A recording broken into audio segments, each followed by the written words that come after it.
পূর্ণাঙ্গ নবী, সমস্ত গুণে পূর্ণ বৈশিষ্ট্যমণ্ডিত, সর্বশ্রেষ্ঠ, সব দিকে, সব বিবেচনায়, সর্ব অঙ্গে, সর্ববিবেচনায় যিনি সর্বশ্রেষ্ঠ, তিনি রাসূল মুহাম্মদ সাল্লাল্লাহু আলাইহি সাল্লাম।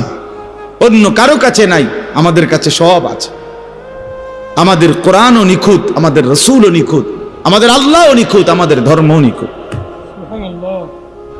এই চারটি নিয়ামত পূর্ণাঙ্গ থাকার পরেও এক মুসলমান 60 বছর মিথ্যা বলে কেমন?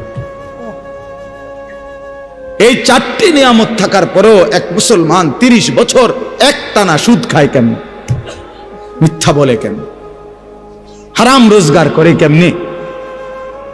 30 বছর একজন মুসলমানের নারী বেপর্দা হয় কিভাবে? কি কারণে নষ্ট হইল? কি কারণে চরিত্রহীন হইল? কি কারণে হারামখোর হইল? কি কারণে সুদখোর, ঘুষখোর, বাটপার, সিটার হইল কেন? কিসের অভাব বলেন?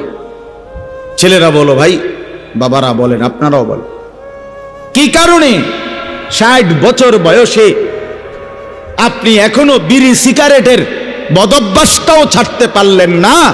আহা বুড়া মিয়া, আপনার হায়াত আর কত বছর হইলে আপনি বুঝবেন এটা গুনাহ?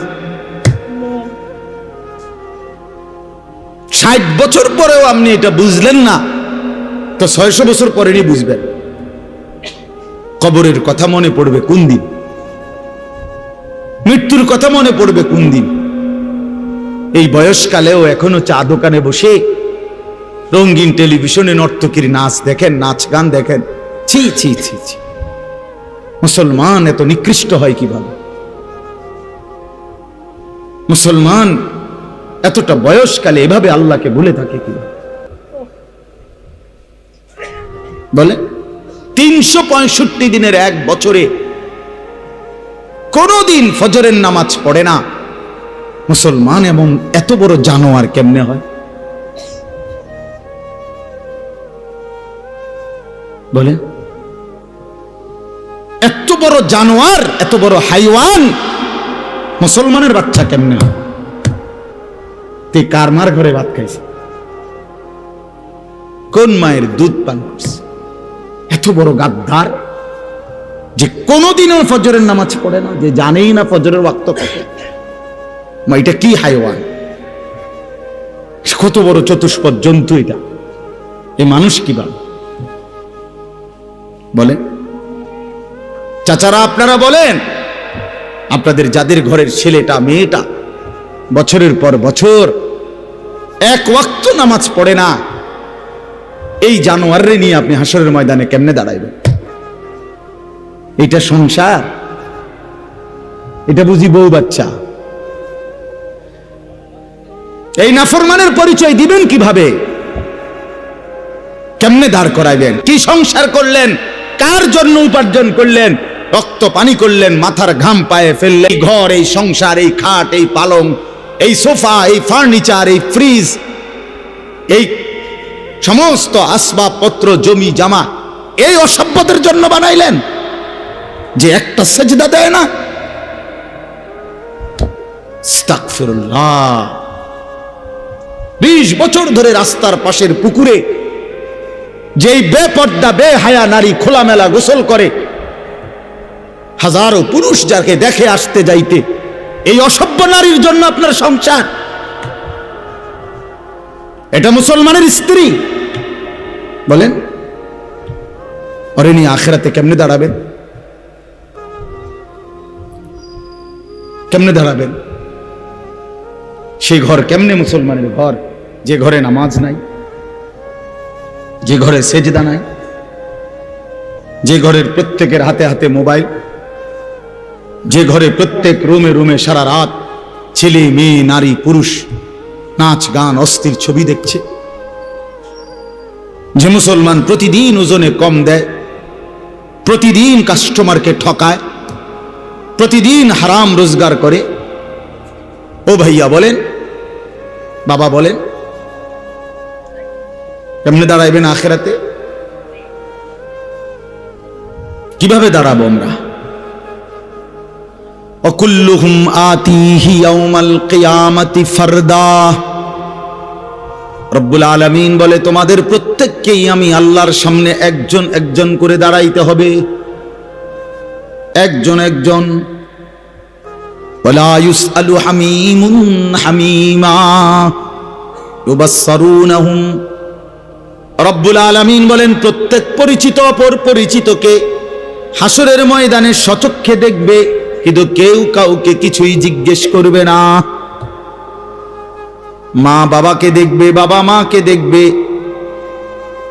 স্বামী স্ত্রীকে দেখবে, স্ত্রী স্বামীকে দেখবে, মা সন্তানকে দেখবে, সন্তান মাকে দেখবে, বাবা ছেলেদেরকে দেখবে, মেয়েকে দেখবে, ছেলে মেয়ে বাবাকে দেখবে, এলাকার বন্ধুরা স্বজনরা একজন আরেকজনকে দেখবে হাসরের ময়দানে।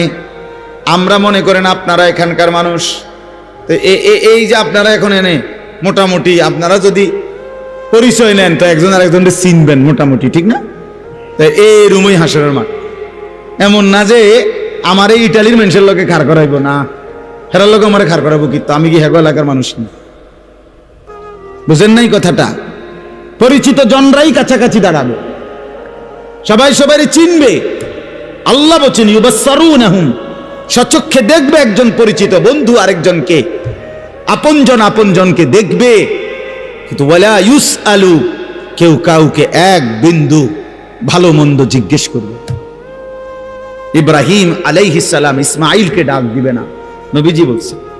ইয়াকুব আলাইহিস সালাম ইউসুফ আলাইহিস সালামকে ডাক দিবে না,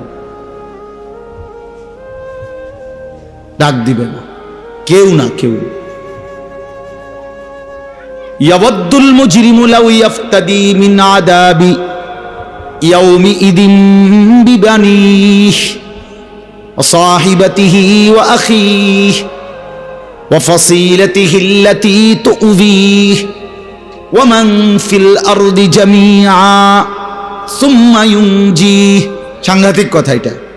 আল্লাহ বলে হাসরের ময়দানের ভয়ানক দৃশ্য দেখে নাফরমান পাপী বলবে আল্লাহকে, আল্লাহ আজকে এই হাসরের ময়দানে আমার সন্তান যারা তাদেরকে জাহান্নামে দিয়ে দেন, আমার স্ত্রীকে জাহান্নামে দিয়ে দেন, আমার ভাই বোনদেরকে জাহান্নামে দিয়ে দেন, আমার পাড়া পড়শিকে জাহান্নামে দিয়ে দেন, আমার এই পৃথিবীর সমস্ত মানুষকে জাহান্নামে দিয়ে দেন, তারপরেও বিনিময়ে আমারে বাঁচায় দেন। সুম্মা ইউনজিহি, আল্লাহ বলবেন কাল্লা, না না ফরমান, কখনোই এটা হবে না। তোমার বিনিময়ে গোটা দুনিয়া দিলেও লাভ নাই, শাস্তি তোমাকেই ভোগ করতে হবে।